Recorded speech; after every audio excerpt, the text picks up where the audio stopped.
Halo, bertemu lagi dengan saya Firman Panipan.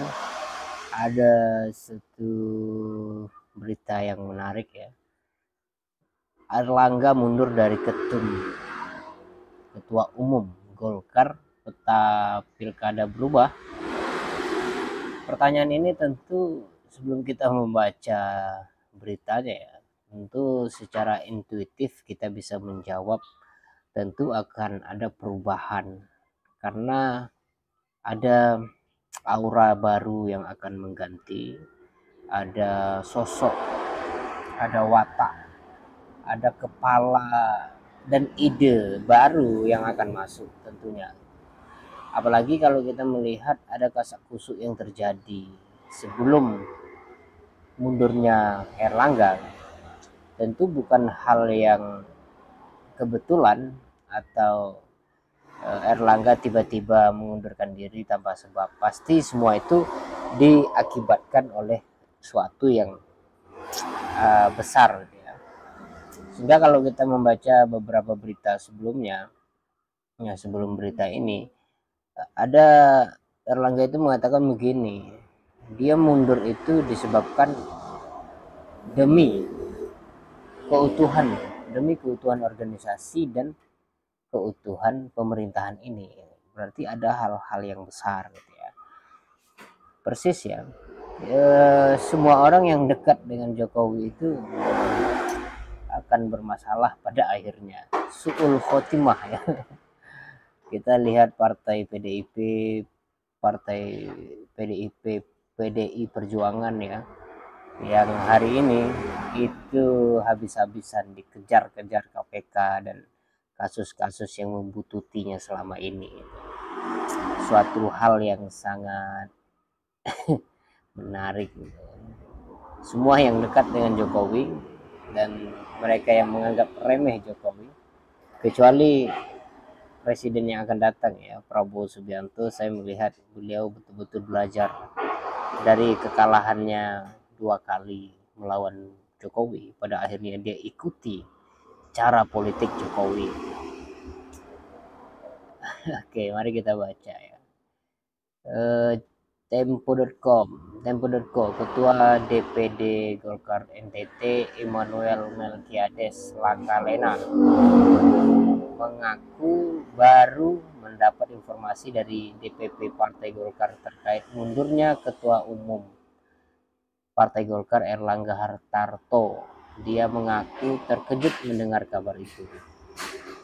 Jelas ya, berarti memang ini adalah mendesak gitu, bukan sesuatu yang normal, bukan sesuatu yang normal. Kami sudah mendapat informasi dari teman-teman di DPP dan sangat mengagetkan, kata Melki kepada wartawan.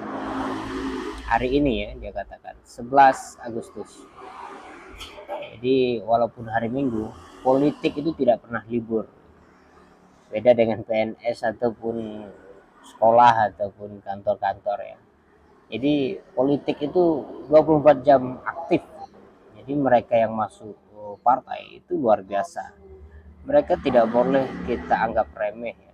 Semua akibat yang terjadi di Indonesia ini itu diakibatkan oleh mereka yang di partai itu. Kalau politisinya suka mabuk ya, maka akan ada kebijakan-kebijakan yang mabuk juga itu, mengikuti cara mereka berpikir. Mundurnya Erlangga ini menurut dia tidak akan mengubah atau mengganggu keputusan yang telah diambil tim pilkada Partai Golkar. Sejauh ini keputusan yang sudah diambil terkait dengan pilkada serentak tidak mengalami perubahan. Hasil yang sudah diputuskan, hasil yang sudah diputuskan pilkada DPP tidak mengalami perubahan. Ya sejauh ini memang betul apa yang dikatakan ini ya Melki, bahwa belum ada perubahan, tapi akan ada perubahan itu pasti. Kenapa? Karena beliau baru saja tahu kemunduran Golkar, ketum Golkar itu, artinya dia tidak mengikuti kasak kusuk di dalamnya itu di DPP tentunya ya, di pusat ya. Dia mengatakan mundurnya Erlangga tidak akan mengganggu konstelasi Partai Golkar di daerah karena dia meyakini DPP sudah menyiapkan langkah-langkah untuk menunjuk pengganti Erlangga sementara dan menggelar munaslup ya, musyawarah nasional luar biasa. Karena sudah disiapkan langkah-langkah oleh DPP, tidak akan merisaukan bagi kami di daerah, tegasnya. Nah, itu dia. Pada kesempatan itu, dia mengucapkan terima kasih kepada Erlangga Hartarto yang disebutkan telah membesarkan Golkar. Tidak ada upaya ataupun semacam kekhawatirannya, sebagaimana dia katakan kaget tadi. Seharusnya dia sebelum mengatakan terima kasih harusnya datang, sowan dulu gitu kan.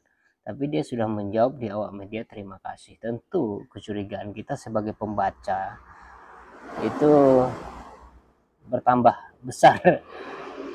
Ada something ya.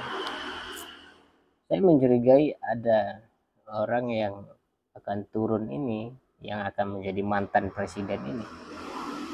Oke, kita lanjut. Kami dari DPP Golkar NTT mengucapkan terima kasih atas semua capaian Erlangga selama menjabat sebagai Ketua Umum Golkar sekitar 7 tahun ini, ujarnya. Gonjang-ganjing terjadi kembali di Partai Golkar setelah mendukung Presiden Jokowi dalam pemilihan presiden dan menentukan calon kepala daerah di pemilihan kepala daerah serentak. Erlangga mundur dari kursi Ketua Umum Golkar. Padahal sesuai dengan jadwal seharusnya pelaksanaan musyawarah nasional Golkar berlangsung pada Desember 2024. Sejumlah pengurus Golkar bercerita kepada Tempo, Ketua Umum Partai Golkar Erlangga Hartarto disebut menekan surat pengunduran diri sebagai orang nomor 1 partai beringin pada Sabtu. Oke. Ternyata Desember ya dia akan turun, hanya tinggal beberapa bulan. Bisa saja ini adalah sensasi yang mungkin diakibatkan oleh fenomena politainment, politik entertain. Jadi sering terjadi di dunia artis ya. Kalau seseorang itu sudah tidak lagi terkenal, kemudian membuat kasus tersendiri supaya masuk di dalam media menjadi pembahasan. Iya bisa jadi ya, tapi kecurigaan kita di dalam Partai Golkar, jika diisi dengan orang baru nantinya, itu pasti ada kepala yang baru gitu, dan pemikiran baru, ide yang baru tentunya. Dan peluang ini juga menjadi peluang besar, pintu masuk yang besar untuk Jokowi yang selama ini mencari wadah ya. Dia semacam ruh yang kehilangan wadah hari ini.